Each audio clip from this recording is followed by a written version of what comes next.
그동안 가족이 구원받는 것에 대한 내용들을 가지고 이렇게 조금씩 나누고 있습니다. 그래서 그 아나니아와 삽비라가 그 구원함을 받았음에도 불구하고 부부가 동력하지 못한 일에 관한 얘기를 또 한번 나누어 보았고, 또 마르다, 그 다음에 마리아, 나사로에 관한 얘기를 또 나누어 보았습니다. 그래서 한 가정 안에, 그러니까 부부였죠. 거기는 부부고, 여기는 그 삼남매죠. 삼남매 안에 그 이루어지는 복음에 관한 메시지, 또 그들이 하나님을 위해서 드려졌을 때 얼마나 아름다운 일들이 이루어지는가 하는 것들을 이름들, 마르다라고 하는 이름, 마르다, 마리아, 나사로라고 하는 그 이름들을 통해서 우리가 한번 살펴보는 시간들을 가졌습니다. 그리고 지난번에는 그 왕의 신하의 아들, 제가 계속 아마 헷갈렸던 것 같아요. 왕의 신하의 아들이라고 이야기했다가 왕이라고 막 이야기했다가, 그 바쁘면 입이 심부름을 잘 못할 때가 있는 것 같아요. 그래서 잘 이렇게 이해를 하시고 들으셔야 될 것 같아요. 그래서 왕의 신하의 아들, 그래서 그와 온 집이 믿더라 하는 그 내용들을 가지고 함께 교제를 나누었습니다. 우리의 구원은 우리 개인 한 사람에게 머물러 있는 것이, 또 한 사람이 구원받는 것이 하나님의 뜻이기도 하죠. 그러나 그 한 가정이 머무르고 있는 공동체, 그 가정이 온전해지는 것이 하나님이 원하시는 가장 큰 뜻일 겁니다. 그래서 아담과 하와에게 처음 가정을 허락하셨고, 또 그들에게 깊은 교제가 있었던 것처럼 그 이후에 이루는 가정이 어떤 형태의 가정이든, 그래서 여러 형태의 가정을 지금 우리가 살펴보면서 그 안에 이루어지는 구원들을 살펴보는 시간을 갖습니다. 그래서 자기 자신이 믿고, 우리에게 한번 적용을 해본다면 내가 믿고, 그리고 그 온 집이 믿어야 하나님은 많은 이익을 남기시는 게 아니고 본전이죠. 하나님은 온 천하가 다 구원받으시면 수신받는 장사가 아니고요, 본전입니다. 그래서 우리가 한 영혼이 구원받게 하는 그 일이 마치 큰 일인 것처럼, 대단한 일을 하는 것처럼 우리가 생각하지만 또 실상 그렇기도 하죠. 그러나 어떠한 면을 본다 그러면 하나님께서 치르신 그 일들을 우리가 생각한다면 우리가 이루어내는 그 일들이 마땅한 일이고, 꼭 해야 되는 일이고, 반드시 해야 되는 일들이라는 것을 우리가 지금 이러한 것들을 통해서 한번 살펴보는 것입니다. 그래서 내 자신이 구원받은 것이 정말 확실한가, 그리고 그 구원에 합당한 삶을 우리가 살아가고 있는가. 어제 우리가 이런 그 이야기를 하면서 잠깐 그런 교제를 어느 성도님하고 나눴어요. 알곡은 자기가 알곡일 것이라고 생각하면 참 좋겠죠. 그렇죠. 근데 가라지가 자기 자신을 알곡이라고 생각한다면 그것처럼 깝깝한 일이 없죠. 그래서 혹 알곡이더라도, 자기가 알곡이더라도 자기 자신이 혹 가라지일까라고 생각하고 자기 자신을 돌아보고 점검하고 확인하는 것은 수백 번을 점검한다고 할지라도 부족함이 없습니다.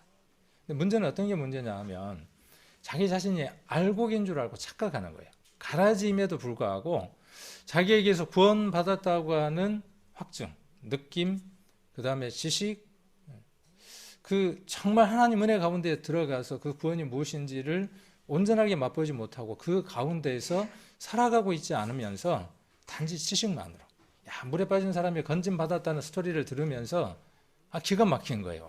물에 빠졌는데 숨을 쉴 수도 없고 물속으로 쫙 끌려 내려갈 때 그 느낌이 참 뭐하더라라는 그 얘기를 듣고, 자기도 그 느낌을 누군가에게 이야기한다고 해서 그 사람이 물에서 건짐을 받은 사람이냐?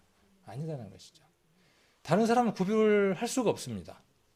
똑같은 얘기를 같은 시간에 앉아갖고 한 사람은 정말 물에 빠졌다가 건짐을 받은 사람이고, 한 사람은 책을 통해서, 이야기를 통해서 자기가 안 얘기를 한다고 했을 때 구별할 수 없습니다. 분명히 구별할 수 없습니다. 그러나 그것이 정말 자기 인생 가운데에 아주 중요한 일이라면 그 사람의 삶을 본다면 다르겠죠. 우리의 구원도 그렇습니다. 우리의 구원도 내가 구원받았다고 이야기한다면 확인할 방법이 없죠. 똑같으니까, 똑같이 이야기할 수 있으니까. 그리고 더러는 우리 가족들의 구원을 인정해 주는 것이 우리의 마음이 편하니까 내 자녀나 혹은 내 주변에 있는 사람들이 복음과 일치된 삶을 살고 있지 않음에도 불구하고 가라지일 가능성이 농후한데, 자기 자식이 가라지일 가능성이 거의 100%에 가까워. 그런데 무엇으로 위로받느냐 하면 걔 초등학교 때 간증했잖아. 그때 구원받았다고 이야기를 했잖아. 근데 지금은 어떻게 살아가느냐 하면 그것과 무관하게 살아갑니다. 왜 지금껏 이런 얘기를 계속 설 때마다 이야기를 하느냐 하면 이건 수백 번 확인해도 부족함이 없는 겁니다. 만에 하나 안심하고 놓쳤다가 자기가 아니다면 이것처럼 억울한 일이 없는 겁니다. 통탕할 일이 없는 겁니다. 그래서 계속 우리는 그 말씀들을 확인해야 하고 그것과 연관된 것들을 우리가 말씀들을 함께 이렇게 예수님 시대에 있었던 얘기들, 그다음에 구약과 여러 가지들을 연관해서 함께 나눠보는 시간을 가지고 있습니다. 오늘은 이 삭개오 얘기를 좀 하고자 합니다. 그래서 삭개오를 통해서 삭개오에게 이루어진 구원, 그다음에 그 삭개오에게 이루어진 구원과 우리가 어떤 연관들이 있는가, 그리고 여기에서 우리가 본받아야 하고 교훈으로 얻어야 하는 것들은 무엇인가.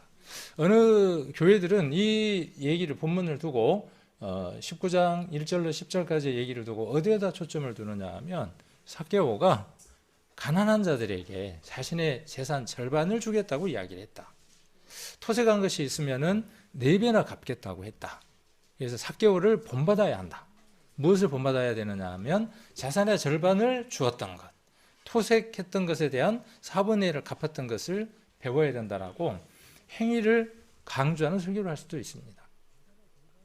그것은 예수님이 얘기하시고자 하는, 예수님이 교훈하시고자 하는, 말씀하시고자 하는 본질과 벗어나 있습니다.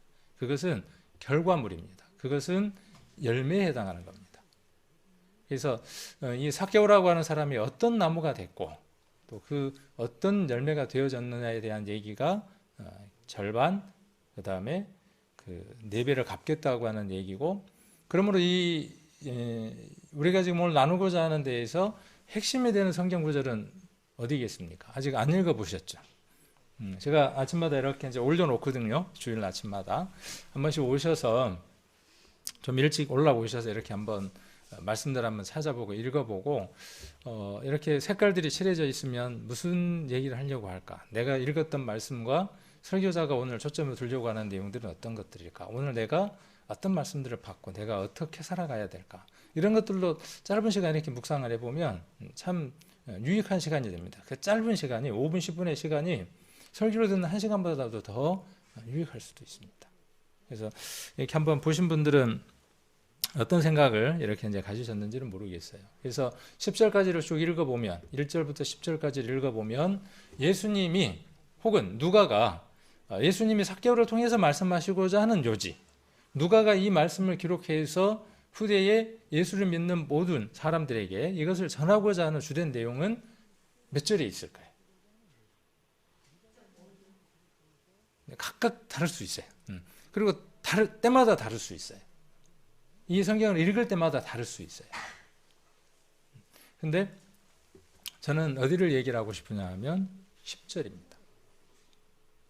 예수님이 오신 것은, 인자가 오신 것은 잃어버린 자를 찾아 구원하려 오신 겁니다. 삭개오도 그 대상 가운데 하나고, 그렇게 구원받은 사람이 어떻게 변화되는가를 기록해 놓은 겁니다. 거기에 초점이 있습니다. 그리고 그 과정이 어떻게 되어졌는가가 오늘 5절부터 제가 7절까지의 내용을 옮겨 놓은 겁니다. 예수님은 이 일을 하러 오신 거예요. 잃어버린 자를 구원하러 오셨는데, 잃어버린 자를 구원하시기 위해서는 어떻게 하셔야 되느냐 하면 잃어버린 자 안에 들어가셔야만 합니다. 그래서 내 집에 유하여야 하겠다라고 이렇게 말씀하시죠. 그리고 죄인의 집에 거했다 이렇게 말씀하시죠. 예수님이 찾는 대상은 누구냐 하면 잃어버린 자, 죄인인 것이죠.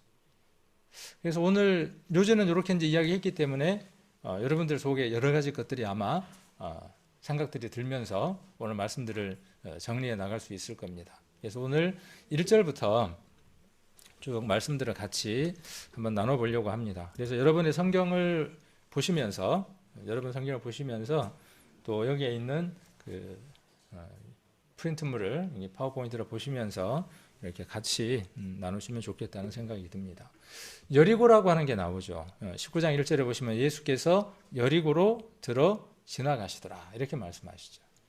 그러니까 여리고라고 하는 이 지명에는 힌트들이 들어있는 겁니다. 짧은 이 이야기 속에 예수님 말씀하시고자 하는 것 속에 있었던 일들 속에 자주 말씀드리지만 성경 1189장이라고 하는 제한된 그 속에 하나님의 크고 넓은 그 뜻들 우리에게 교훈하시고 가르쳐 주시려고 하는 모든 내용들을 담아야 하기 때문에 철저하게 짜여져 있다는 겁니다. 우리 옷이 짜여져 있는 것처럼 장소 그리고 인명, 지명 거기에 일어나는 모든 일들이 흐트러 적혀져 있는 것들이 없다는 사실입니다. 그래서 여리고로 들어 지나가시더라라고 말씀하십니다. 우리 여리고 하면 신구약을 통틀어서 여러 사건들이 있었던 걸 기억하시죠? 성경 이렇게 읽으시면 됩니다. 어제 우리 교회 안에 뭐 성경 일도 가신 분이 있어서 또 그 챙겨주고 하시는 분들도 계시더라고요. 그리고 어떤 분들은 성경을 내가 이번에 여러 어떤 기회들을 통해서 17번을 읽었다 이렇게 또 말씀하고 계시는 분도 있고 저는 뭐라 그랬냐면은 신약 5일 만에 읽어지던데요 그랬어요. 5일 만에 읽어지던데요 그 말은 읽었으니까 그럴 거 아니에요. 또 읽을 수 있으니까 그렇게 이야기를 하겠죠. 한 3시간 정도 2시간 반에서 3시간 정도 투자를 하면 50장 읽을 수 있습니다. 제가 읽는 방법은 어떤 거냐 하면 그냥 스캔하듯이 가볍게 읽는 겁니다. 파고드는 게 아니고 그냥 읽는 거예요. 장수만 넘기는 건 아니고 눈에 들어오도록 읽는 겁니다. 그리고 거기에 적는 겁니다. 그러면 신약은 5일이나 6일 정도면 읽을 수 있고요. 구약은 좀 더 걸리죠. 그래서 신구약 다 읽는데 한 24일이나 25일 정도면 읽을 수 있습니다. 읽었고. 근데 그렇게 읽을 수 있다고 읽으면 읽어지는 게 우리의 일들이에요. 할 수 있다고 생각하면 할 수 있어지는 게 우리의 일들이에요. 근데 구원받고 난 이후에 20년, 30년이 지났는데 성경 일독 하신 분들 많이 있을까요? 잘 없습니다. 우리 교회뿐만 아니라 많은 교회들이 그렇습니다. 말씀의 사람이라고 이야기를 하고 말씀을 통해서 구원받았다고 이야기를 하지만 실제로 말씀에 관해서 가까이 하거나 깊이 하지 않는다는 것이죠. 그래서 이러한 것들을 지금 제시하는 이유는 뭐냐 하면 이렇게 해보자는 겁니다. 하면 그 말씀이 나를 어떻게 하느냐 하면 변화시켜 나갑니다. 그래야 할 말들이 있는 겁니다. 그리고 교회는 그 말씀에 의해서 변화된 사람으로 채워지고 교회가 그 일들을 하게 되는 겁니다. 말씀으로부터 멀어져 있으니까 삶이 어떠냐 하면 말씀으로 멀어진 사람들이 보이는 겁니다. 저도 그렇고 여러분들도 그렇겠죠. 그래서 이제 쭉 그렇게 읽다 보면 이제 눈에 조금씩 익혀지면서 또 그런 간증들도 하시더라고. 그 성경을 읽다 보니까 읽어야지 하고 작정 읽다 보면 하다 보면 신약은 읽어지는데 구약에 가서 자꾸 그 되돌이표가 된다네요. 창세기, 출애굽기 넘어가다가 레위기 가면은 멈춰버린대. 다음에 또 읽을 때 또 그 자리에서 반복되고. 아마 경험담일 거예요. 그리고 어떤 분들은 또 역사에 들어가면 그렇죠. 사무엘 상하까지는 괜찮다가 열왕기 상하나 역대 상하 넘어가면 이게 뭔가 싶죠. 이름도 그 이름이 또 나오는 것 같기도 하고 수요일날 설교를 이스라엘 왕들에 대한 얘기를 하는데 뭔 얘기인지 들어도 무슨 얘기인지 모르겠고 그래서 이렇게들 이야기를 합니다. 오늘 설교는 참 어렵다 하고 돌아갑니다. 그러면서 또 한마디 덧붙입니다. 나이 드신 분들이 오면 영 이해하기 어려울 것 같아. 누구 생각해 주는 거예요? 연세 드신 분들 생각해 주는 것 같잖아요. 근데 실은 뭐예요? 자기 속내 이야기하는 겁니다. 안 어렵습니다. 구약도. 그만큼 읽으면 어렵지 않습니다. 충분히 이해할 수 있습니다.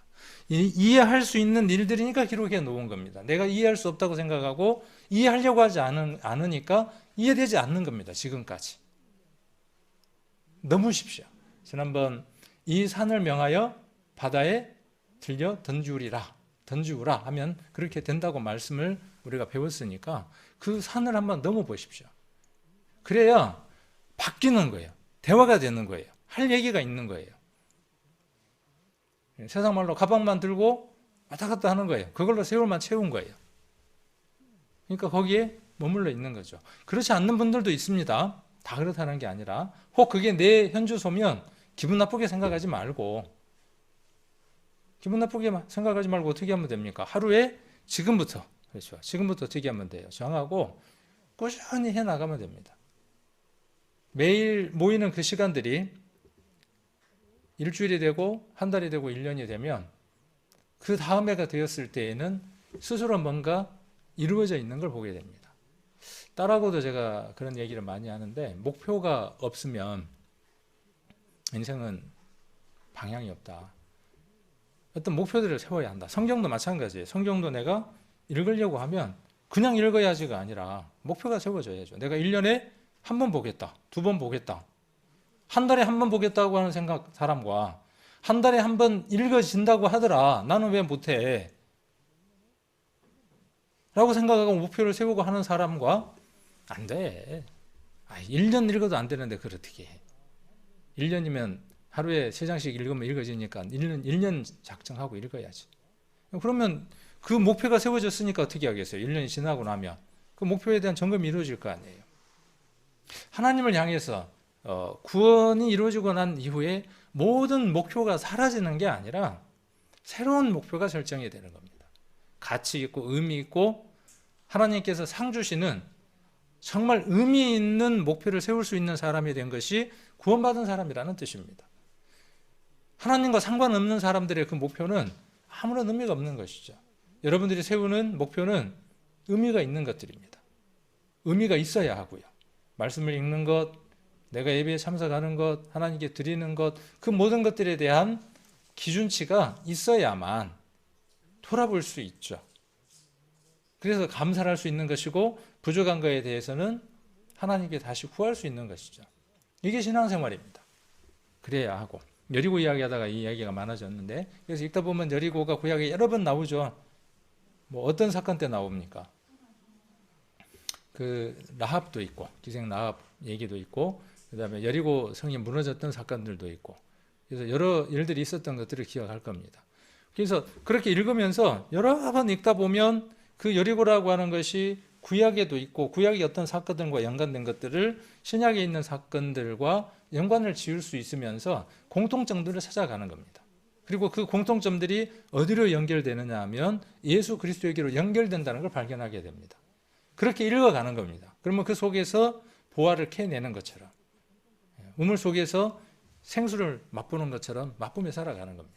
그런 사람들은요, 누군가가 전도 집회 때 하나님이 살아계신다 하는 걸로 하나님을 믿는 게 아니라 그건 인도해 주는 거예요.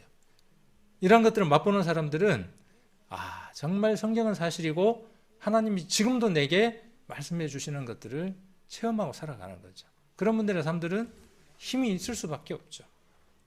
요즘 교회가 왜 이렇게 힘이 없어? 코로나 때문에 그러나? 아니에요. 그렇지 않습니다. 지금도 어떤 조건과 상관없이 어떤 조건들이 힘들면 힘들수록 더 뜨거워져 가는 것이 그리스도인들의 삶입니다. 내게 문제가 있는 거예요. 내게. 그래서 한번 그렇게 목표를 세우고 살아가 보십시오. 그리고 그 목표들을 혼자만 갖지 마시고요. 옆에 있는 사람들하고 비슷한 어떤 그룹들하고 공유를 하십시오. 가족은 가족들끼리 우리 성경 한번 읽자. 이번에 이런 목표를 가지고 세우자. 그래서 서로 읽은 것들을 우리 카톡으로 공유하자. 그래서 나는 그래도 집에 가장이니까 네보다는 더 많이 볼게. 이렇게 목표를 세우면서 앞서가는 겁니다. 이게 뭐냐면 바른 삶이에요. 아무것도 없이 그냥 가방 들고 시기추처럼 왔다 갔다 하는 게 신앙생활이 아니라. 그래서 여리고가 구약에서 있었고 그 다음에 신약에서는 여리고의 사건이 바로 누가복음에 어디에도 기록되어 있죠. 우리가 잘 아는 것처럼 이 여리고의 사건 가운데 예수님 말씀하셨던 그 강도 만난 자에 대한 사건에서 이 여리고의 사건이 나오죠. 우리가 혹 약간 오해하는 부분들이 있어서 우리 누가복음 10장도 한번 보겠습니다. 누가복음 10장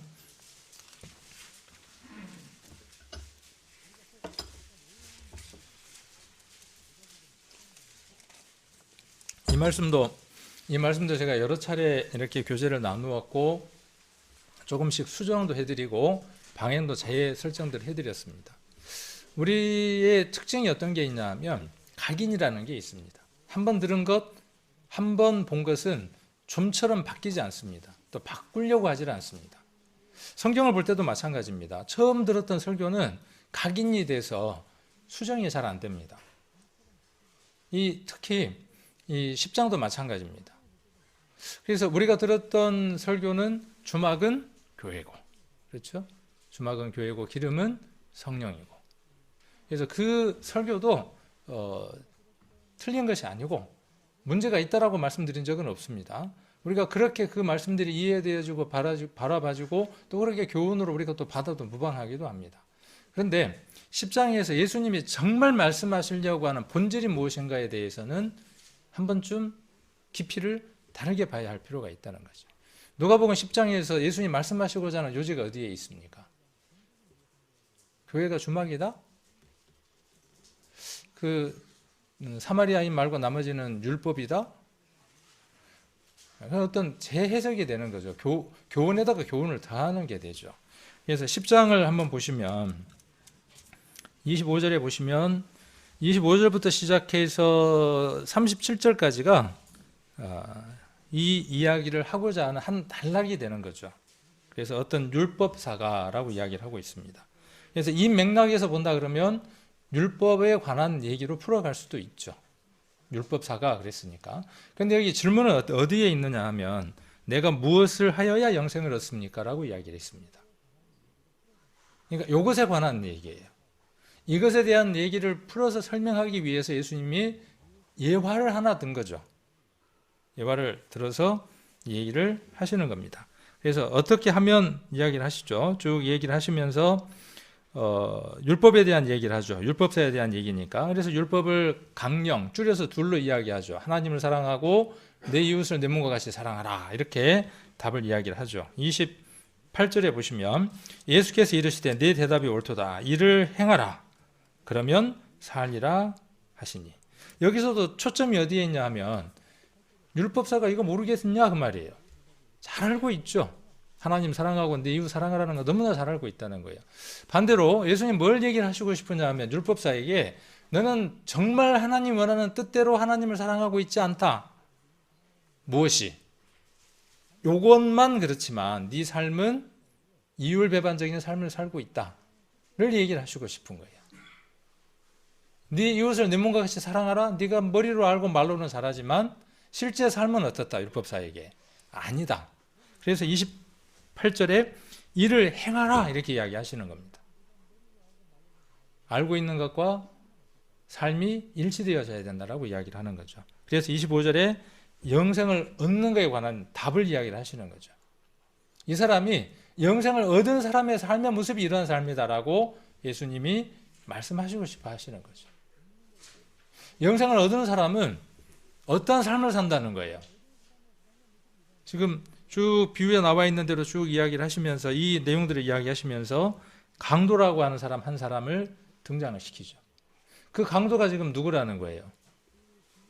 예수님이. 이웃이라는 거예요. 율법사에게 예수님 무엇을 말씀하시고 싶으냐 하면 네 주변에 있는 모든 사람들이 지금 강도를 당해서 다 털리는 사람들이야. 뭐까지요? 세상 말로 영혼까지 탈탈 털리는 사람들이잖아요. 그 사람이 지금 누구라고 이야기하는 거죠? 예수님이 율법사에게 이웃이라는 거예요. 그 사람에게 무엇을 행해야 된다는 거죠? 사랑을 행해야 된다는 거예요. 그러면 그걸 하고 있지 않는 이유는 무엇 때문이라는 거예요? 율법사에게 당신의 영이 아직 하나님을 만나지 못해서 영생을 얻지 못해서 그 사람이 강도당한 사람이라는 것을 발견하고 있지 못해. 그가 네 이웃이라는 것을 알고 있지 못해 하는 얘기를 이 얘기를 통해서 전달하고 계시는 거죠. 그래서 36절에 내 의견에는 이 세 사람 중에 누가 강도 만난 자의 이웃이 되겠느냐. 가로되 자비를 베푼 자니이다. 자비를 베푼 것이다 그랬어요. 이 자비라는 말에다가 우리가 잘 한번 동그라미를 쳐볼 필요가 있습니다. 자비. 하나님 우리에게 무엇을 베풀어 주셨습니까? 자비를 베푸셨어요. 그 자비를 받은 사람은 그 자비가 어떻게 되어져야 되는지를 아는 사람입니다. 그래서 이 말씀은 우리가 구원함을 받고 난 이후에 앞된 내용들을 읽으면 이것이 영생에 관한 얘기구나.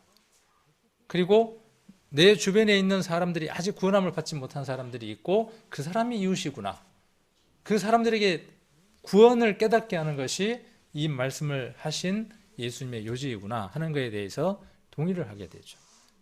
그걸 포함해서 그걸 기준으로 해서 그 다음 어떤 것이 있어야 하느냐 하면 주막은 교회고 기름은 성령이고 이것이 더하여진다면 훨씬 더 좋은 이해가 되어지겠죠. 근데 앞에 있었던 그건 계속 있고 뒤에 있는 이 얘기는요. 지금 제가 이야기했던 이 얘기는 별로 이렇게 수용을 안 하고 싶어. 별로 이렇게 수용을 하고 싶은 마음이 좀 없는 거죠. 근데 한번 잘 단락을 읽어보십시오. 10장을. 그리고 여러분들에게 이 말씀을 하신 예수님은 무엇을 이야기하시는지. 자, 그래서 여리고에서 예수님이 말씀하셨던 내용 가운데에 하나를 이렇게 지금 우리가 살펴보고 있습니다. 그래서 예수님이 비유로 말씀하신 것 가운데에 예루살렘에서 여리고로 내려갈 때에 이렇게 지금 말씀하고 계시죠. 너도 이와 같이 하라 하는 것이 이 내용의 가장 중요한 내용입니다. 여리고는 지난번에 우리가 성경 한번 살펴보면서 그 왕의 신화의 내용을 이야기를 하면서 내려가는 것에 대한 얘기를 한번 했었죠. 그 위도나 경도상으로 봤을 때 그 남쪽이나 북쪽에 이렇게 위치하고 있는데도 불구하고 위로 올라간다라고 하지 않고 내려갔다라고 하는 그 의미들은 그 고도 때문에 그렇게 이야기한다는 내용을 지난번에 이야기를 했습니다. 그래서 예루살렘과 이 여리고는 고도 차이가 얼마 정도 나느냐 하면 예루살렘은 해발 750m고 여리고는 마이너스 250m입니다. 사해는요. 그 기록된 책들마다 이 메타수는 약간씩 차이가 납니다. 사해 같은 경우는 마이너스 400m. 사해는. 그래서 들어가면서 물들이 다 증발되고 소금만 남아있는 그런 바다가 되죠. 그래서 높이가 1000m 정도 높이가 차이가 나고 가파른 협곡을 따라서 내려가는 길입니다. 그래서 여리고는 종려의 성읍으로 기록되어 있습니다. 혹시 이 성경이 어디에 기록되어 있는지 아시는 분? 여리고는 종려 나무가 많은 동네다 하는 성경이 기록되어 있습니다. 구약을 읽다 보면. 그래서 종려 성읍으로 기록되어 있고 또 거기에는 엘리사의 샘이 있는 곳이기도 하고 또 시험산이 있는 곳이기도 합니다. 예수님이 성령에 이끌려서 사단에게 유혹을 받을 때 높은 산으로 이끌려 올라가서 천하만국을 보셨던 그 높은 산이라고 알려져 있는 산을 시험산이라고 이야기를 합니다. 그리고 휴양지로 알려져 있고 헤롯의 궁전이 여리고에 있었습니다. 교통과 그 다음에 경제의 요지였어요. 그 안토니우스가 클레오파트라하고 결혼하면서 결혼 선물로 여리고하고 주변을 선물로 주었답니다. 그러니까 자기가 사랑하는 사람에게 사랑을 고백하는 사람에게 이렇게 무엇인가 땅을 선물로 했다면은 안 좋은 땅이겠습니까? 좋은 곳이니까 했겠죠. 그래서 여리고는 아주 아름다운 곳, 또 휴양지 이렇게 알려져 있습니다. 그래서 여리고 입구에는 삭개오가 올라갔다는 무화과 나무가 여리고를 들어가는 입구에 보면 있습니다. 그래서 이런 것들을 한번 사진들 몇 컷들을 보면서 한번 확인을 해보려고 합니다. 휴양지인데 여리고에 관한 내용인데 그냥 편하게 이렇게 이제 한번 여리고를 답사를 한번 해보시면 돼요. 너무 잘 꾸며져 있죠. 잔디도 있고 정원에 이렇게 나무들이 자라고 있고 꽃도 피어 있습니다. 요 뒤에 있는 게 뒤쪽에 있는 게 종려나무고요. 종려나무. 그리고 요 뒤에 있는 이 원형으로 되어 있는 돔 건물이 아마 유대인의 회당, 교회인 것 같아요. 자, 그리고 헤롯 궁전이 거기에 있었습니다. 그래서 그 겨울에는 그곳이 따뜻하고 여름에는 시원하니까 휴양지로 많이 사용을 했던 거죠. 그래서 헤롯이 그곳에서 6개월씩 이렇게 나누어서 그 통치를 했다는 기록들이 남겨져 있습니다. 헤롯은 우리가 잘 아시는 것처럼 예수님이 탄생하셨을 때 이스라엘을 통치하고 있었던 왕이죠. 그런 기록들이 있고 성경에도 그렇게 기록되어 있죠. 그래서 이 내용들에 대한 것들을 한번 살펴보면, 그래서 헤롯 성경은 역사다 하는 CTS의 내용을 한번 살펴보려고 합니다. 뉴스는 이번 주에 이스라엘에서 발굴하고 있는 들리나요? 성경 속 유물과 유적들을 소개해드리고 있습니다. 오늘은 신약과 예수님 이야기의 배경이 되는 헤롯 왕의 흔적들을 알아보겠습니다. 이스라엘 곳곳에서 헤롯 왕이 건축한 궁전들이 발굴됐습니다. 자세한 소식은 이스라엘 박지영 통신원이 전해드립니다. 예수님의 탄생을 막기 위해 베들레헴에서 2살 이하의 모든 아이를 살해한 헤롯 대왕은 기원전 37년부터 4년까지 이스라엘 전역을 통치했습니다. 헤롯 대왕이 이 기간 동안 이스라엘 곳곳에 궁전을 지었다는 것이 문헌에 기록되어 있지만 실제 위치와 유적들은 19세기까지 땅속에 감춰져 있었습니다. Other name of Herod was the Herod the Builder. 헤롯은 위대한 건축가였다 그러고 It was a show of 이런저런 power, 얘기를 합니다. show of wealth, and people look up to him in that way. 헤롯 대왕이 겨울을 보냈던 여리고 궁전은 헤롯 19세기에 대왕이 성경 속 겨울을 여리고를 그곳에서 찾으려던 보냈다고 영국인 얘기를 찰스 하고요. 워렌에 의해 발견됐고 천연 요새였던 마사다 궁전은 1838년 미국인 고고학자 에드워드 로빈슨에 의해 발견된 후 1959년부터 발굴이 시작됐습니다. 로마를 위해 건설한 가이사랴 항구와 궁전도 1950년대에 본격적인 발굴이 시작됐고 궁전 안뜰에서 라틴어로 예수님 당시 로마 총독이었던 본디오 빌라도의 이름이 적힌 석비가 발견됐습니다.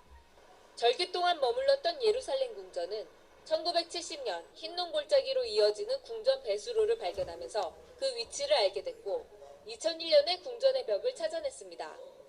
여름별장이라고 불렸던 헤로디움은 1962년에 발굴이 시작됐고 2007년에 히브리 대학교 넷제르 교수가 헤로디움 산 중턱에서 헤롯 대왕의 무덤과 석관을 발견해 고고학계의 큰 이슈가 됐습니다.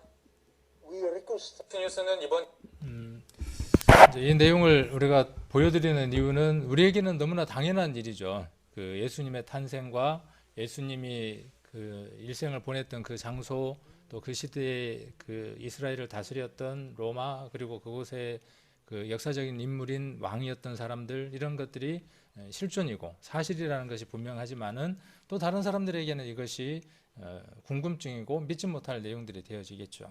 그래서 이것이 사실이다 하는 것을 한번 보여드리려고 인터넷에 이렇게 쭉 찾다 보니까 그 CTS에서 이 내용이 있어서 잠깐 보여드리려고 한번 내용을 살펴봤습니다.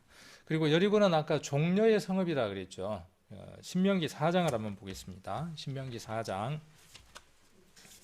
34장입니다. 죄송합니다. 신명기 34장. 신명기 34장은 모세가 가나안 땅을 밟지 못하고 눈으로만 바라봐야 되는 그 내용들에 대한 기록을 하고 있죠. 34장 1절을 보시면 신명기 34장 1절입니다.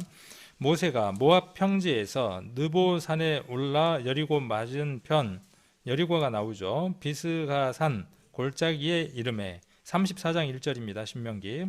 여호와께서 길랏 온 땅을 단까지 보이시고 또 온 납달리와 에브라임과 므낫세의 땅과 서해까지의 유다 온 땅과 남방과 종려의 성읍 여리고 골짜기 평지를 소알까지 보이시고, 그래서 여기 여리고 성읍이라고 되어 있고, 제가 보는 성경에는 네모칸을 만들어서 여리고는 요단 골짜기 남단에 있던 큰 성읍으로 이곳을 종려 성읍이라 부른 까닭은 그곳이 종려나무의 상지로 유명했기 때문이다, 이렇게 도움말을 적어 두었습니다. 그래서 이미 구약 때부터 그곳에는 종려나무가 많았습니다. 그래서 이 종려나무는 이렇게 생겼고요. 우리 지난번에 아가서 공부할 때 이 종려나무가 자주 등장했던 것을 기억하실 겁니다.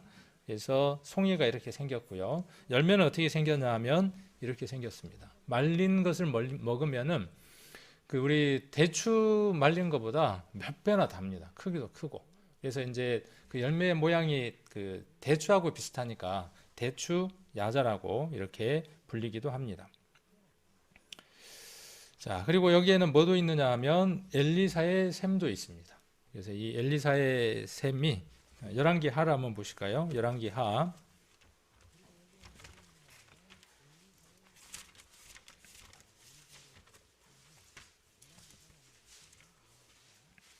열왕기하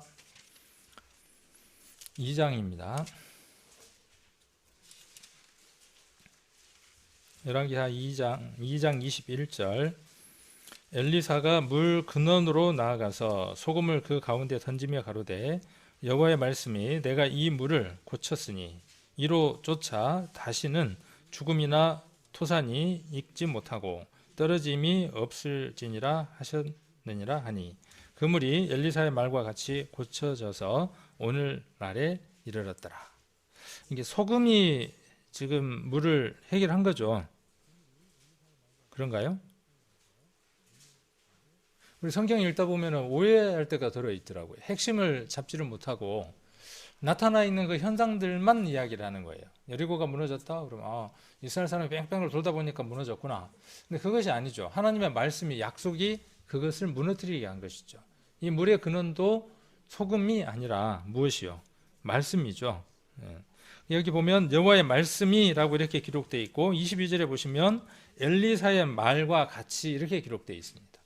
그러니까 엘리사의 입을 통해서 하나님이 말씀하신 것으로, 그래서 엘리사의 말을 하나님이 말씀하신 것과 일치시켜서 기록하고 있는 걸 볼 수 있습니다. 그래서 이것이 오늘날까지 고쳐져 오늘날까지 이르렀더라 하는 그것의 기록물들이 또 이렇게 지금 여리고 그 입구에 가면 지금도 이렇게 그 여리고 엘리사의 샘이라고 해서 물이 이렇게 쏟아지는 그 분수가 이렇게 기념물로 만들어져 있습니다. 그래서 분당 4,500리터 정도의 물이 나와서 16km 정도 반경을 적시는, 그래서 물의 근원이 있습니다. 그래서 이것을 엘리사의 샘이라고 이야기를 합니다.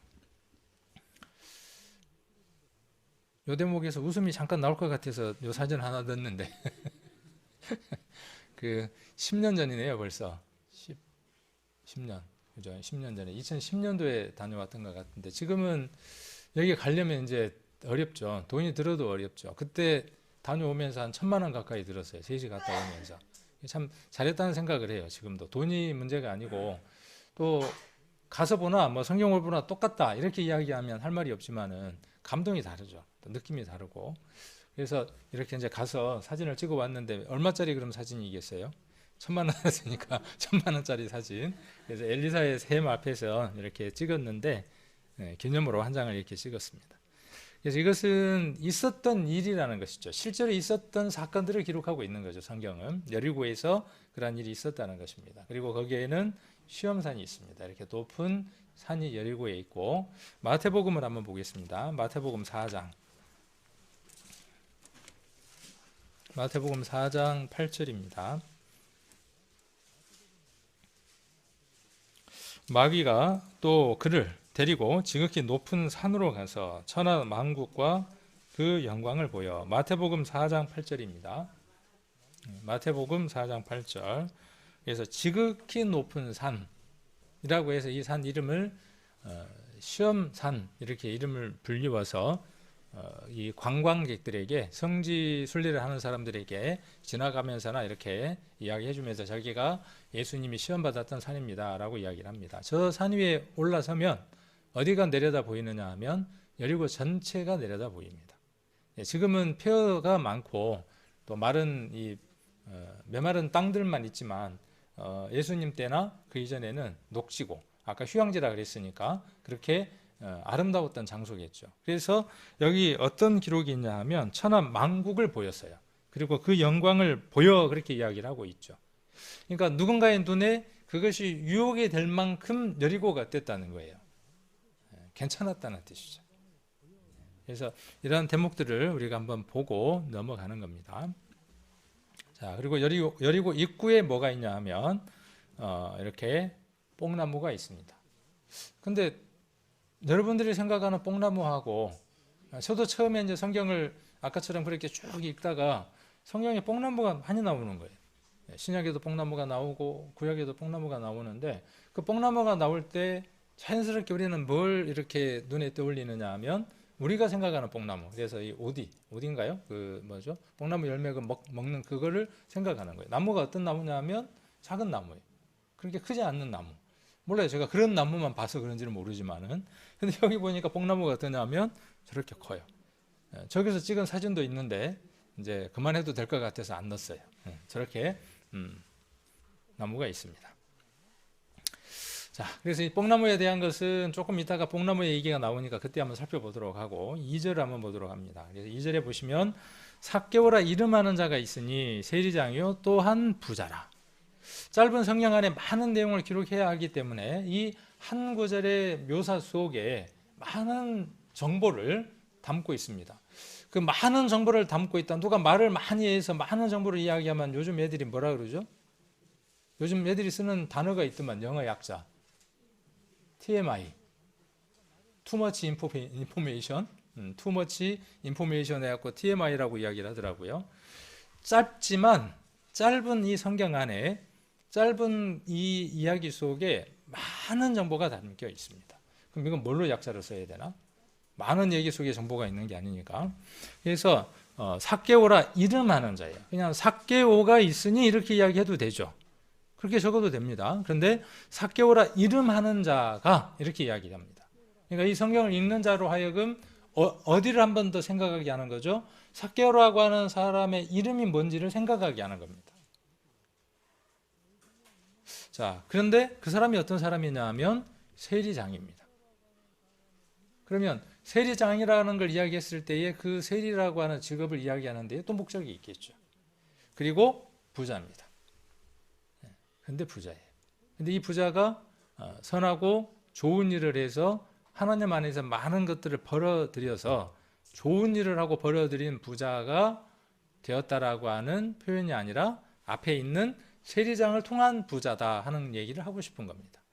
그래서 세리장, 부자 이 이야기를 하면서 그런데 이름이 뭐라는 거죠? 그런데 이름이 뭐냐 하면 삭개오예요. 힌트가 들어있는 거죠. 그런데 거기 뭐가 들어있냐 하면 삭개오라고 하는 이름이 들어있는 겁니다. 이 세리라는 직업은 로마 제국의 세금 징수의 청부인의 수족이 되어 일하는 사람들을 세리라고 이야기를 합니다. 그러니까 그 세리의 장이니까 더 많은 돈을 벌었겠죠.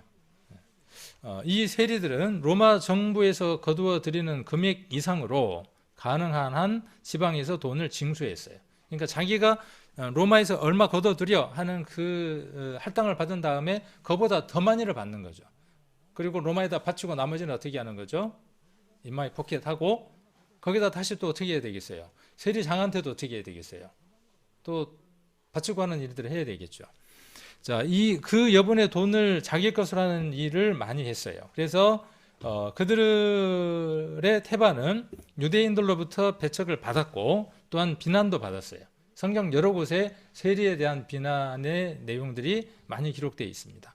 그래서 이런 이유에서 그들은 유대인 사회에서 용납되지 못했고 친구가 되는 사람, 세리의 친구가 되는 사람마저도 어떻게 했냐면 동일 취급을 했어요. 그래서 예수님이 마태나 그렇죠? 세리의 대표적인 사람이 마태고 또 지금 세리장으로 나오는 삭개오도 마찬가지죠. 그래서 예수님이 그들과 가까이 가려고 했을 때 죄인의 친구가 되려 한다라고 비난했던 걸 볼 수 있습니다. 이런 힌트들을 우리가 잡을 필요가 있죠. 세리라고 하는 그 자기 동족의 그 피를 빨아서 부자가 된 사람. 근데 그 사람의 이름이 삭개오다. 이렇게 지금 얘기하고 있는 겁니다. 그래서 삭개오의 이름의 뜻이 어떤 뜻이냐 하면 이건 헬라어입니다. 헬라어인데 헬라어 이 삭개오는 히브리어에서 유래가 됐어요. 지난번에도 제가 그 얘기를 잠깐 해드렸지만은 네이버에 가면 여러 종류의 사전이 있습니다. 여러 종류의 사전이 있는데 영어 사전만 있는 게 아니라 지금은 히브리어, 헬라어 사전까지 다 들어 있습니다. 그래서 그 헬라어 사전에다가 우리가 이야기하는 그 단어들 한번 쳐보시면 됩니다. 그러면 사전이 쫙 나옵니다. 그 다음 성경학자들이 수십 년, 수백 년 동안 계속 성경을 연구하면서 모든 성경의 단어에다가 번호를 붙여놨습니다. 모든 단어에다 번호를 붙여두었습니다. 그래서 그 번호를 입력하면 그 단어의 이름이 글을 어떻게 쓰고 발음을 어떻게 되고 어떤 뜻인가를 다 나옵니다. 그리고 성경 어디에 기록되어 있는가까지 다 나옵니다. 그런 도움을 받는다면 성경을 좀 더 깊이 이해하는 데 도움이 되겠죠. 나는 필요 없나요? 안 그래요. 필요해요. 그래서 히브리어 2140에서 유래됐고 2140은 2141에서 유래됐어요. 그러니까 히브리어 사전에다가 2140을 한번 입력을 해보거나 2141을 입력을 해보면 어떤 뜻인가를 알 수 있겠죠. 그래서 찾아보면 이렇게 씁니다. 자카크라고 이렇게 읽고 글은 저렇게 쓰고 순결, 깨끗하다, 뭐 순수하다 이런 뜻을 갖고 있습니다. 그럼 정리해보면 삭개오라고 하는 이름은 어디에서 유래됐다는 것이죠? 순결하다, 깨끗하다, 순수하다, 정직하다 그런 이름이 어떤 이름이에요? 삭개오라고 하는 이름이라고요. 그러니까 삭개오라고 이름하는 자라고 하는 그것 속에서 뭔가를 이야기하고 있는 것이죠. 그렇게 살아가야 하는 사람이 유대인들에 대한 얘기이기도 하고 유대인들은 어떻게 살아가야 합니까? 유대인들은 하나님 말씀 안에서 순결하고 깨끗하고 정직하게 살아가야 합니다. 그렇게 살아가야 하는 것이 마땅하죠. 그리스도인이라고 하는 이름을 가졌습니다. 우리도 어떻게 살아가야 합니까? 그렇게 살아가야 되는 것이 합당하죠. 그런데 삭개오는 지금 어떻게 살아가고 있는 겁니까? 그 순수성을 잃어버린 상태로 살아가고 있다고 하는 것을 2절에서 아주 중요하게 이야기를 하고 있는 거죠. 그래서 순수라는 말은 대상 그 자체에 전혀 이질적인 잡것의 섞임이 없음 그런 뜻입니다. 그래서 이 자카크라고 하는 말은 그런 뜻을 갖고 있는 것이죠. 삭개오라는 말은 그런 뜻을 갖고 있습니다. 이질적인 것이 전혀 없는 사람하고 부르는 거예요. 부를 때마다 사람들이 삭개오를 보고 뭐라고 부르는 거죠? 너는 이질적인 것이 전혀 섞인 것이 없는 사람이야 라고 부르는 거예요. 근데 뭐 하고 있는 거예요? 자기 동족의 혈세를 빨아서 부를 누리고 있는 거예요. 그것을 할 때마다 삭개오 마음은 어땠겠어요? 기분이 좋았겠죠. 편안했겠죠. 그렇게 불릴 때마다 순결한 자, 정결한 자, 깨끗한 자, 순수한 자라고 불리면서 그 일을 해야 되는 그 갈등, 그것을 지금 이야기하고 있습니다. 자, 물 이름이 순수예요. 물 이름이 순수인데, 그죠? 순수하면 참 좋을 텐데, 이 물에서 이렇게 이물질이 나왔어. 그리고 거기에서 식물까지 자랐어. 좋은 물이죠. 식물이 자랄 수 있는 물이면 얼마나 좋은 물이겠어요. 이 물은 순수라는 이름을 붙일 수 있어요, 없어요? 없어요. 붙일 수 없어요. 우리는 이 삭개오라고 하는 이름을 통해서 많은 정보를 얻을 수 있습니다. 그리고 삭개오만 그런 것이 아니라 이 세상을 살아가는 모든 사람들이 하나님의 것이었어요. 하나님의 것이어야만 해요. 그래서 그들은 어떻게 살아가야 되느냐 하면 하나님의 것으로 살아가야만 해요. 그래야 그것이 정직한 것이고 바른 것이에요. 그럼에도 불구하고 먹고 사는 문제 때문에 어떻게 살아갑니까? 저승보다 이승이 나아. 그래서 어디에 굴러? 개똥밭에 굴러도 저승보다 이승이 낫다고 떼굴떼굴 굴르고 살아가는 거죠. 먹고 사는 것 때문에. 그런 갈등들을 이 삭개오라고 하는 이름을 통해서 우리가 찾아볼 수 있습니다. 또 이 사람에 대한 묘사가 저가 예수께서 어떠한 사람인가 하여 보고자 하되 키가 작고 사람이 많아 할 수 없어. 그래야 이 구절이 그 다음 이해가 됩니다. 예수님에 관해서 왜 관심을 가졌는지. 우리도 마찬가지죠. 예수님을 만나고자 하는 첫 단계가 뭐냐 하면 그 갈등이 없으면 예수님을 찾을 수 없습니다. 순수한 사람이어야 하고 그렇게 살아가야 됨에도 불구하고 왜 나는 이렇게 개처럼 엉망으로 살아가는 것일까? 내 인생은 왜 이렇게 꼬였을까? 나는 왜 이렇게 살아가는 것일까? 이것이 다가 아닐 텐데 그렇게 해야 누구에 대한 관심이 생기는 겁니까? 자기를 구원할 자에 대한 관심이 생기는 겁니다. 그래서 능력 있는 한 사람에 대한 얘기가 흘러 들어올 때 자기의 문제를 해결하고 싶어서 예수님을 보고자 하는 거죠. 그래서 예수께서 어떤 사람인가 하여 보고자 하되 문제가 있죠. 이제 여기 뭔 문제가 있어요? 키도 작고 그 다음 어때요? 사람이 많아. 각 사람들마다 우리 성도님들 여러분들 안에 뭐가 있냐 하면 하나님께 가까이 가려고 하지만 그 문제를 해결할 수 없는 많은 부분들이 있습니다. 자기가 갖고 있는 고집들도 있고 아집들도 있고 또 사람들도 있고 그래서 할 수가 없었어요. 할 수가 없었어요. 그래서 등장하는 게 뭐냐 하면 뭐가 등장할까요? 할 수가 없으니까 어때요? 해보려고 하는 적극적인 방법을 찾아야 하겠죠. 그래서 뭘 찾는 겁니까? 무엇을 하기 위한 거예요? 자기에게 있는 그 문제를 해결하기 위해서 예수님을 만나고 예수님을 보고 싶은 그 도구로서 무엇이 선택되는 거죠? 뽕나무가 선택이 되는 겁니다. 그래서 앞으로 달려가 보기 위하여 뽕나무에 올라가니 이는 예수께서 그리로 지나가시게 되밀어라. 예수님이 지나가시게 되면 그분하고 대화할 수도 있고 그분하고 그 문제를 해결할 수 있기 때문에 사람이 많아서 키가 작아서 할 수 없는 그것을 해결해 보려고 선택한 게 뭐예요? 뽕나무예요. 그럼 뽕나무라고 하는 것 안에 어떤 의미들도 우리가 찾아가 볼 수 있겠죠. 뽕나무를 통해서 우리가 찾을 수 있는 것들이 있을 거라는 것이죠.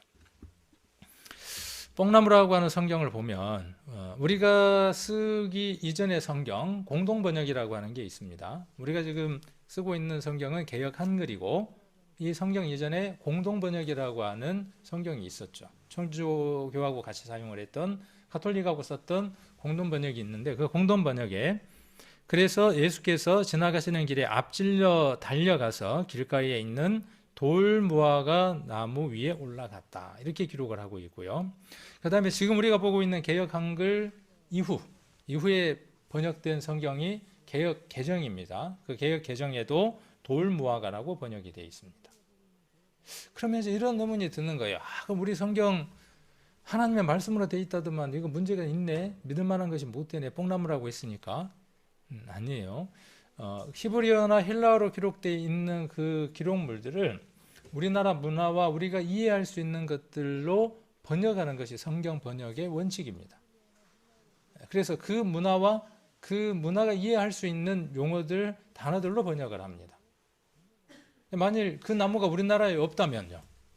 그것과 같은 나무가 우리나라에 없다면 원어를 그대로 적어 놓으면 이해하는 데에 그 시대에는 100년 전 그 이전에는 도움이 되어지지 않으니까 그 나라와 그 문화에서 이해하기 쉬운 것들로 번역을 하는 겁니다. 그러니까 오역이 아니라 그렇게 번역이 되어진 것이죠. 그래서 우리가 보는 성경은 그런 것들로 번역이 되어 있다고 하는 것들을 이해를 하시면 조금은 좋겠다라는 생각이 듭니다. 그래서 뽕나무 이퀄 뭐라고요 지금? 뽕나무 이퀄 돌무화과. 근데 그 뽕나무가 어떻게 생긴 뽕나무냐가 문제죠. 지금 아까 제가 이야기했던 그 뽕나무냐 하는 것이 문제겠죠. 그래서 그 부분을 한번 보면 아까 여리고 입구에 뭐가 있다고 말씀을 드렸냐 하면 뽕나무가 이렇게 있다고 말씀을 드렸어요. 그래서 뽕나무 아까 돌무화과 나무라고 이야기해 드렸죠. 그래서 이렇게 생겼습니다. 아주 오래됐고 그 다음에 이렇게 큰 나무예요. 그러니까 사람이 올라갈 수 있을까요 없을까요? 충분히 올라갈 수 있겠네 하는 생각이 들죠. 그래서 올라가서 어떻게 할 수 있다는 거예요. 예수님이 지나가시는 것을 사람들이 많이 있어서 가리더라도 군중이 있더라도 쳐다볼 수 있는 그런 내용들을 이해를 우리가 할 수 있죠. 그래서 돌무화과라고 하는 것은 그냥 뽕나무 돌무화과 그 나무 자체의 의미가 있는 게 아니라 그 나무를 통해서 성경을 보는 사람이나 그 시대에 있는 사람들에게 무엇인가를 전달하고 싶었다고 하는 것이 중요한 요지라는 것이죠. 그래서 이 돌무화과에 대한 그림도 이렇게 모자이크로 그려져 있고요. 가면 대부분 성지순례를 가면 이제 인증샷을 해야 되니까 어디서 하겠어요? 아까 큰 돌무화과 나무가 있는 배경으로 해서 요것이 있는 데서 서서 이렇게 사진을 찍죠. 왜? 인증샷 해야 되니까. 그래서 이렇게 있는 것을 한번 보고요. 그래서 돌무화과 나무의 열매입니다. 그래서 이 돌무화과 나무를 먹게 하기 위해서 그 바늘로 찌른 다음에 올리브유를 발라서 이것이 먹을 수 있도록 합니다. 이 일을 누가 했느냐 하면 아모스 선지자가 했습니다. 그래서 아모스는 뽕나무를 재배하는 자로 아모스에 기록이 되어 있습니다. 근데 왜 거기도 뽕나무, 똑같은 돌무화과 나무인데 왜 아모스가 돌무화과 나무를 재배를 하고 있었을까? 그리고 돌무화과를 재배하는 아모스를 불렀을까? 같은 내용의 얘기입니다. 삭개오가 왜 돌무화과 나무 위에서 예수님을 찾았는가? 보았는가 하는 내용. 왜 돌무화과 나무를 찾았을까? 아까 잠깐 어떤 말씀을 드렸냐 하면 여리고에는 뭐가 많다 그랬죠? 잘 들으셨는가 모르겠다. 높이로 치면 어떤 게 더 높겠어요? 종려나무가 훨씬 더 높습니다. 까칠하니 올라가기 어려우니까 거기를 안 올라갔을까요? 아니에요. 어떤 의미를 갖고 있다는 것이죠. 그래서 이 돌무화과에 대한 내용들을 한번 정리되어 있는 것들을 제가 찾아와 봤습니다. 우리말의 접두와 돌이 붙으면 정품이 아니라는 표현이다. 때로는 야생이라는 의미도 됩니다. 그래서 돌배, 돌감, 돌미역, 돌미나리. 근데 그것들이 더 맛있고 좋기는 해요. 속어이지만 제가 읽어야 되죠. 돌대가리도 그런 뜻으로 사용되고 있다. 따라서 돌무화과는 야생 무화과인 셈이다. 야생이라는 뜻이라는 것이죠. 들판에 저절로 자란 무화과를 연상케 한다. 히라버 성경에는 쉬카모레아로 되어 있다. 이 단어는 쉬콘과 모론의 합성을 하는 겁니다. 그래서 히브리어로 이 돌무화과는 두 개의 단어가 합성된 단어다. 어떤 단어가? 뽕나무라고 하는 것과 무화과라고 하는 두 개가 합성된 단어다 그 말이에요. 근데 이게 밖에 야생에 있으니까 돌무화과라고 원어에는 기록이 돼 있고, 생김새가 무엇을 닮았으니까, 잎이 뽕나무와 닮았으니까 우리 성경에는 뽕나무라고 기록을 했고, 열매는 어떤 열매가 열리고 돌무화과처럼 무화과가 열리니까 그렇게 번역을 했다는 것입니다. 그러니까 우리 성경이 비교적 번역을 잘 했다는 뜻입니다. 왜? 생긴 잎의 모양새를 가지고 이야기를 한 것이니까. 그래서 직역하면 무화과 뽕나무가 되겠다. 생김새는 뽕나무지만 무화과 열매가 맺기 때문이다. 그래서 우리말 성경은 돌무화과 나무로 번역을 했습니다. 돌무화과를 히브리어로는 시크마라고 하는데, 이 단어는 시쿰이라는 단어와 연관이 있고, 시쿰이라는 단어의 뜻은 재생, 복구하는 능력이라는 의미가 있다. 돌무화과 나무가 갖고 있는 상징은 회복, 복구, 부흥이다. 이 상징은 돌무화과 나무 자체가 갖고 있는 특징을 나타내기도 한다. 만약 바람 때문에 모래가 날려서 돌무화과 나무의 뿌리가 드러났다면 그 나무의 뿌리는 더 깊이 내려서 자란다. 그리고 땅 밑에서 그 뿌리들은 더 견고하게 서로 잡아당긴다. 한마디로 이 돌무화과는 회복하는 능력, 복구되는 능력이 매우 강한 것이다. 그래서 유대인들의 머리에 잡고 있는 돌무화과 나무의 특징은 회복, 부흥이 되는 것이다. 그래서 하나님이 아모스를 불러서 돌무화과 나무를 재배하는, 뽕나무를 재배하는 아모스를 불러서 그에게 하나님의 메시지를 던지게 했던 것은 그들이 머지않아 그들의 나라가 회복될 것이라고 하는 것에 대한 상징성을 의미하고 있다는 것이죠. 그러니까 이런 의미를 잘 이해하는 예수님 당시의 유대인들은 이 얘기를 들으면서 충분히 이런 그림들을 머릿속에서 잘 입체적으로 그려낼 수 있을 것이라는 것이죠. 그래서 삭개오가 키가 작기 때문에 높은 나무를 선택한 게 아니라, 키가 작아서 선택했다면, 올라가서 내려다보는 걸 선택했다면 조금 거칠지만은 불편하지만은 종려나무를 선택을 했겠죠. 그런데 이 돌무화과 나무를 선택했던 것은 그가 어떤 마음으로요? 그 이름의 뜻대로 회복하고자 하는 간절한 열망으로 어디로 올랐다는 거예요? 돌무화과 나무에 올랐다는 거예요. 회복, 부흥, 그렇죠? 여기 나와 있는 대로. 그래서 재생하고 회복하고 복구되고 부흥하는 그것에 대한 갈망을 가지고 돌무화과 나무 위로 올랐다는 걸 볼 수 있습니다. 그래서 나무의 수령이 600년 이상 살 수 있는 긴 수명을 가졌습니다. 그래서 오늘 우리가 본 그 본문의 내용들을 우리가 이제 보게 되겠죠. 6절을 보게 되면 예수께서 그곳에 이르러 우러러 보시고 이르시되 삭개오야 속히 내려오라. 내가 오늘 내 집에 유하여야 하겠다 하시니 급히 내려와 즐거워하며 영접하거늘 무사람이 보고 수군거려 가로되 제가 죄인의 집에 유하러 들어갔도다. 유한다는 말이 두 번이 기록되어 있고, 그러니까 같은 내용을 이야기하고자 하는 겁니다. 우리 지난번에 나사로 이야기할 때에도 같은 내용을 반복하고 있죠. 나사로의 집인데 이렇게 설명하고 있는 것처럼 여기도 내 집에 유하고 싶은 겁니다. 이 내 집은 누구의 집이냐 하면 삭개오의 집입니다. 이 삭개오의 집은 지금 어떤 상태냐 하면 죄인의 집입니다. 하나님은 누구에게 오셔서 유하고 싶어 하시느냐 하면, 근데 여기 5절에 기록되어 있는 내용은 조금 더 강한 의미를 갖고 있죠. 내가 오늘 내 집에 유하여야 하겠다. 이 말은 어떤 뜻이죠? 강한 의지를 표현하고 계시는 거죠. 이 내용과 어디와 연관이 되겠습니까? 10절과 연관이 되는 겁니다. 인자는 잃어버린 자를 찾아 구원하려고 오셨다는 말씀과 이 말씀은 같이 평행이 이루는 겁니다. 내가 내게 들어가서 유하겠다는 거예요. 구원은 언제 이루어지는 겁니까? 잃어버린 자가 언제 회복되는 겁니까? 하나님의 형상대로 지음받은 인생이라고 하는 그 삭개오라고 하는 이름, 그 이름이 이름답게 회복되는 것은 언제 이루어지느냐 하면 우리를 창조하신 근본이 되신 그분이 누구에게 들어와서 머물러야만, 우리에게 들어와서 머물러야만 회복되는 일이죠. 저와 여러분 안에 이분이 계십니까? 오셨습니까? 잠깐 머물다가 가셨습니까? 그분이 내 문 앞을 스치듯이 지나만 가셨습니까? 예수님 뭐라고 말씀하시느냐 하면 머물러야만 하겠다는 거예요. 들어가야만 하겠다는 겁니다. 자, 그런데 이 삭개오는 어떻게 했습니까?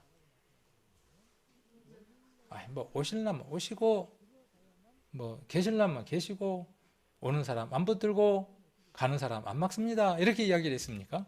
아니에요. 여기 보니까 급히, 그렇죠, 급히 내려왔어요. 돌무화가 위로 올라가야만 회복되는 게 아니라 누구가 오셔야만 회복된다는 걸 안 거예요. 예수님이 내가 내게 들어가야 되겠다고 하는 그 말씀이 그를 회복시키게 된다는 것을 알게 된 것이죠. 그래서 급히 내려옵니다. 그리고 어떻게 합니까? 즐거워합니다. 여기까지가 구원일까요? 대부분 여기까지가 구원이라고 착각을 합니다. 그날 참 기뻤대. 저기 그 광명이 어디 교회에 가니까 거기에 전도집회 때 예수님에 대해서 이야기를 하는데 십자가 못 박히는 그 얘기를 할 때 내 마음이 막 찌릿하고 눈물이 나면서 정말 좋았어. 기뻤어. 구원받았대. 즐거워했대요. 근데 우리가 분명히 봐야 할 게 뭐냐면 영접입니다. 영접. 지나가시는 게 아니라, 스쳐 지나가시는 게 아니라 그분이 내 안으로 들어오시는 겁니다. 주인이 되시는 겁니다. 주인이 바뀌는 날입니다. 구원받는 날은요, 주인이 바뀌는 날이에요. 영접하는 겁니다. 이스라엘은 어떻게 했습니까? 요한복음의 1장이 어떻게 기록하고 있습니까? 그의 왕이 오셨어요. 자기 땅에, 자기가 창조하신 이 지구 안에 주인 되신 그 하나님이 육신을 입고 이스라엘이라고 하는 작은 땅에 왕으로 오셨어요. 영접했습니까? 안 했습니다. 누가 영접 안 했습니까? 능력 있고 돈 있고 빽 있는 사람들이 영접하지 않았습니다. 성경 잘 안다고 하는 사람들이 어떻게 했습니까? 거부했습니다. 왜 거부했을까요? 답이 아까 나왔죠. 잘한다고 생각하니까, 많이 있으니까. 그런데 영접하면 어떻게 됩니까? 영접하면 어떻게 되느냐 하면 자꾸 우리는 어디에다 연결하느냐 하면 구원받았다에다 연결시키는 거예요.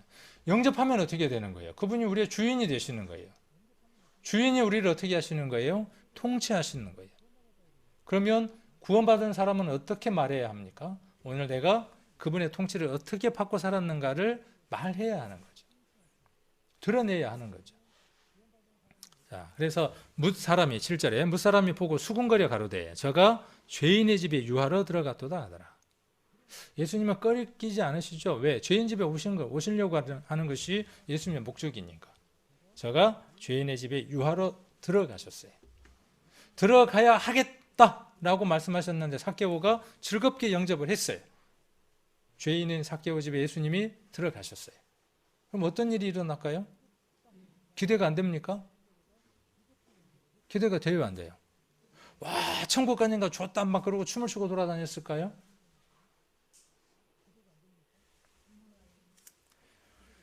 자, 여기에서 중요한 것은요, 이것입니다.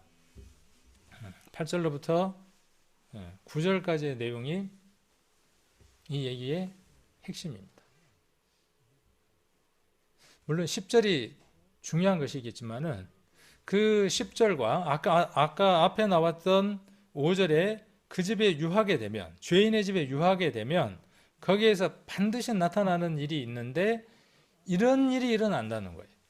어떤 일이 일어나느냐? 삭개오가 서서 그랬어요. 삭개오의 집에, 죄인의 집에 예수님이 들어가게 되면 어떻게 되느냐 하면 서게 됩니다. 주저앉아 있고 아무것도 할 수 없던 그 사람이 서서 하나님의 일, 하나님이 기뻐하시는 것을 하게 됩니다. 서서 주께 여짜오되 주여 보시옵소서 내 소유의 절반을 가난한 자에게 주겠사오며 만일 이것을 토색한 일이 있으면 4배나 갚겠나이다. 예수께서 이르시되 오늘 구원이 이 집에 이르렀으니 이 사람도 아브라함의 자손이미로다. 아까 즐겁게 영접할 때 예수님 뭐라고 말씀하셔야 되겠어요? 주인의 집에 딱 들어가시자마자 예수님이 우리 생각대로 하면 어떻게 말씀하셔야죠? 그래 네가 아브라함의 자손이야 이렇게 말하셔야 될 것 같은데 이 반응이 나타나고 난 이후에 예수님 뭐라고 말씀하시느냐 하면 오늘 구원이 이 집에 이르렀다는 거예요. 저와 여러분에게 이 구원이 있습니까?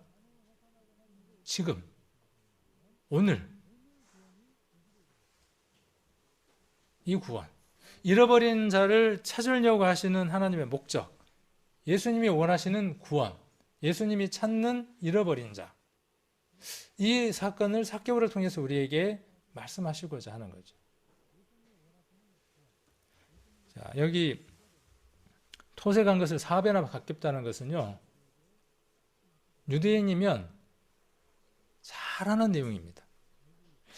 남의 것을 불이하게 소유를 했으면 어떻게 해야 됩니까? 율법에는.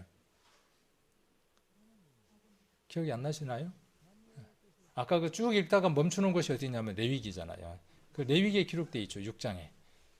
몇 배를 갚습니까? 5분의 1을 더하여야 돼요. 배상해야 돼요. 구원받았으니까 끝나는 게 아니라 우리는 우리의 지나간 삶들 속에 문제가 있는 것들을 어떻게 해야 되느냐 하면 다 회복시켜야 합니다. 그 회복시키기 위한 것이 속건 제물들이죠. 그래서 5분의 1을 더해서 하나님 앞에 제사를 드려야 하는 일들이 있죠. 그 율법에 대한 것을 삭개오는 잘 알았다는 것이죠. 자, 그런데 삭개오는 얼마를 갚겠다 그랬어요?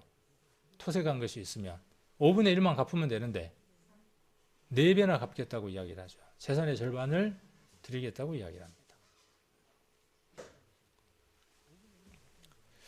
자, 이 서서라는 표현은요, 그가 어떻게 하나님 앞에 살아가려고 한다는 것들을 드러내는 단어이기도 합니다. 우리 골로새서를 한번 보겠습니다. 골로새서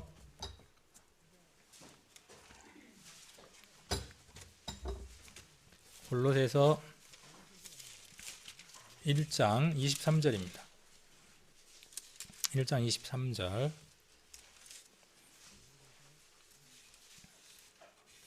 만일 너희가 믿음에 거하고 터 위에 굳게 서서, 믿음에 거하고 플러스 뭐냐 하면 터 위에 굳게 서는 겁니다. 골로새서 1장 23절입니다. 이런 표현들은 성경에 무수히 많습니다. 우리가 지나쳐서 그렇지. 한번 성경을 많이 읽어보십시오. 그 믿음이 전부인 게 아니라, 물론 어느 면에서는 맞습니다. 그러나 그 이후에 더해야 할 것들이 많다는 겁니다. 그래서 믿음에 거하고 터 위에 굳게 서서 너희 들은 바 복음의 소망에서 흔들리지 아니하면 그리하리라. 이렇게 이야기를 하고 있죠. 자, 그래서 이 굳게 서는 것이 필요한 겁니다. 또 2장 7절도 한번 보겠습니다. 2장 7절. 6절부터 한번 보시면, 그러므로 너희가 그리스도 예수를 주로 받았으니 그 안에서 행하되 그 안에 뿌리를 박음으로 세움을 입어 교훈을 받은 대로 믿음에 굳게 서서 감사함을 넘치게 하라. 예수 그리스도가 들어오시면 우리를 어떻게 변화시킨다고 하는 믿음이 있습니다. 그 믿음이 있으면 어떻게 해야 되느냐 하면 서는 것이 필요한 것이죠. 그러니까 선다라는 말은 어떤 것이냐 하면 일한다는 뜻입니다. 무엇인가를 행한다는 뜻입니다. 그래서 구원받은 사람들은 무엇인가를 행하고 있는 사람들이기도 합니다. 자, 그리고 여기 보시면 이 삭개오에 대해서 예수님이 뭐라고 말씀하시죠? 이 사람도 누구의 자손이에요? 아브라함의 자손이에요. 이스라엘 사람들에게 있어서 내가 아브라함의 자손이다, 이건 뭐예요? 정체성이에요. 모든 거예요. 아브라함의 하나님, 이삭의 하나님, 야곱의 하나님. 그들에게는 버릴 수 없는 절대적인 것이죠. 삭개오는 유대인이지만 그 동족들로부터 죄인이라고 취급을 받았던 사람이죠. 본인도 그렇게 생각을 했을 겁니다. 근데 예수님 뭐라고 말씀하시죠? 이제서야 비로소 아브라함의 자손이다, 이렇게 말씀하시죠. 누가복음 3장을 한번 찾아보겠습니다. 누가복음 3장 8절. 누가복음 3장 8절. 자, 그러므로 회개에 합당한 열매를 맺고. 자, 앞에 우리가 삭개오의 그 많은 정보들을 통해서 삭개오가 무엇을 했던 걸 우리는 읽을 수 있느냐 하면 회개의 삶을 살았던 것을 우리는 충분히 그 스토리를 통해서 읽을 수 있습니다. 그 어디에도 삭개오가 회개했다는 말은 기록되어 있지 않습니다. 그러나 우리는 거기에 등장되어 있는 많은 것들을 통해서 삭개오는 괴로울 수밖에 없는 삶을 그 이름의 뜻대로 살아가지 못하는 것들로 말미암아 힘들어하고 자기를 회복시키기 위해서 무화과 나무를 선택할 만큼 간절했다고 하는 것을 우리는 잘 압니다. 이제서 우리가 아는 겁니다. 그래서 회개했어요. 근데 무엇이 있었어요? 자, 회개에 합당한 무엇까지 있었어요? 그가 하나님 앞에 할 수 있는 열매예요. 해야 하는 열매예요. 마리아가 예수님을 만나고 나니까 주는 그리스도시요 살아계신 하나님이다라고 고백하고 나니까 마리아가 해야 할 일이 있었어요. 그게 뭐였습니까? 향료 옥합을 깨뜨려서 예수님의 죽으심을, 왕으로 오신 예수님을, 자기에게 왕 되신 예수님을 장사할 수 있는 큰 일을 해냈어요. 마르다는요, 주는 그리스도시요 살아계신 하나님의 아들이라고 고백했을 때 마르다는 뭔 일을 했습니까? 자기가 잘할 수 있는, 섬길 수 있는 그 일을 여전히 했어요. 나사로는요, 예수님 발밑에서 비로소 말씀을 듣고 성장하기 시작하는 일들을 하죠. 말씀이 그 사람 안에 들어오고 그 사람에게 유하기 시작하면 변화된다는 사실이에요. 성경은 곳곳에서 그걸 기록하고 있습니다. 그 사람이 누구여야 된다는 거죠? 마르다, 마리아, 삭개오, 나사로, 그 인물들이 누구여야 된다는 겁니까? 저와 여러분이어야 된다는 사실이에요. 그래서 회개에 합당한 열매를 맺고 그랬어요. 속으로 아브라함이 우리 조상이라 말하지 말라. 내가 너희에게 이르노니 하나님이 능히 이 돌들로도 아브라함의 자손이 되게 하시리라. 이때는 아브라함의 자손인 것 예수님 어떻게 취급하셨습니까? 요한이죠. 요한이. 예수님이 아니고 요한이 어떻게 취급했어요? 아브라함 자손 아무것도 아니다. 돌덩어리에 불과하다. 돌덩어리 갖고도 뭘 만들 수 있다. 아브라함의 자손을 만들 수 있다. 너희가 온전한 것을 알지 못하고 자부심을 갖는다면 가라지다. 알곡이 아니고 쭉정이다. 이렇게 말씀하고 계시는 거죠. 그래서 무엇을 강조하고 있는 거죠? 예수를 만날 수 있는 회개를 강조하고 그 회개와 함께 무엇이 있어야 한다? 합당한 열매가 있어야 한다. 열매가 좋든지, 그죠? 나무가 좋으면 열매가 좋은 거예요. 열매가 좋으면 좋은 나무인 거예요. 마태복음 7장 한번 보겠습니다. 마태복음 7장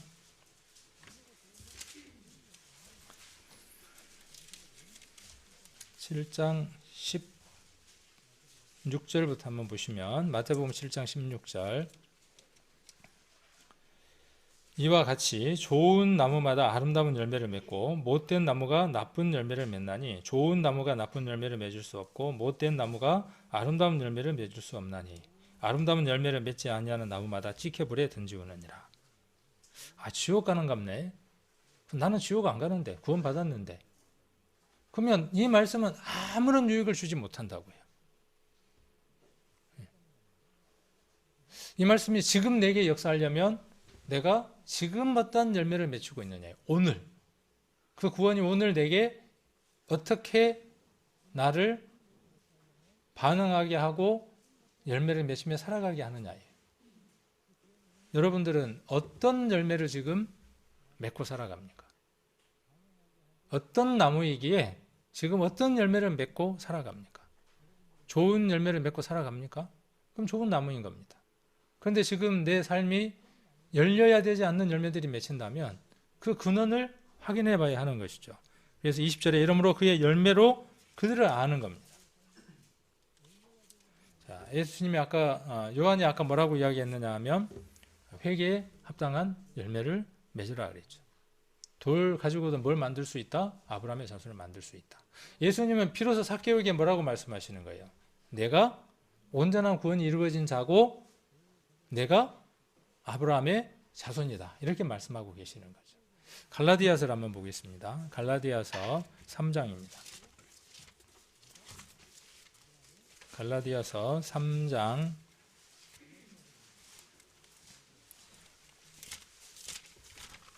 29절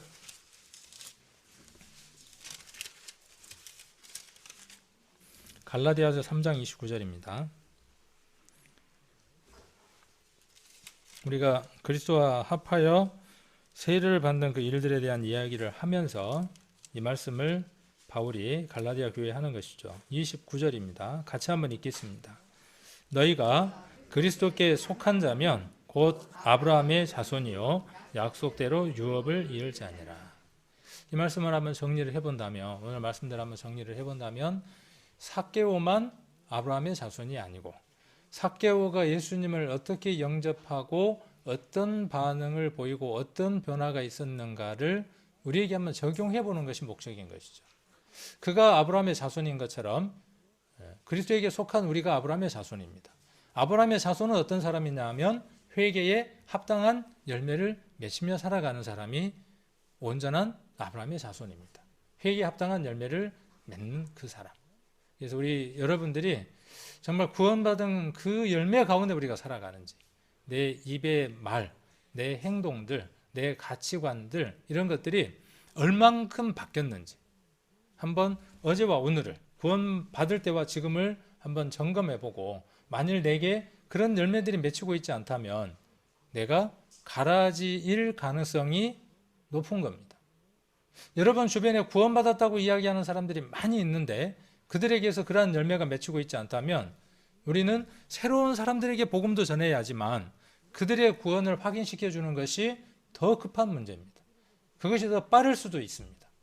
그래서 그들에게 우리가 해야 될 일들을 할 수 있도록, 그래서 먼저는 내 자신이 어떤 사람이 되어져야 되는가 하는 걸 확인하고 그 가운데에서 주변에 있는 사람들에게 이 일들을 잘 해드려서 하나님 앞에 섰을 때 잘했다 칭찬받는 그런 우리 성도님들 되시기를 원합니다.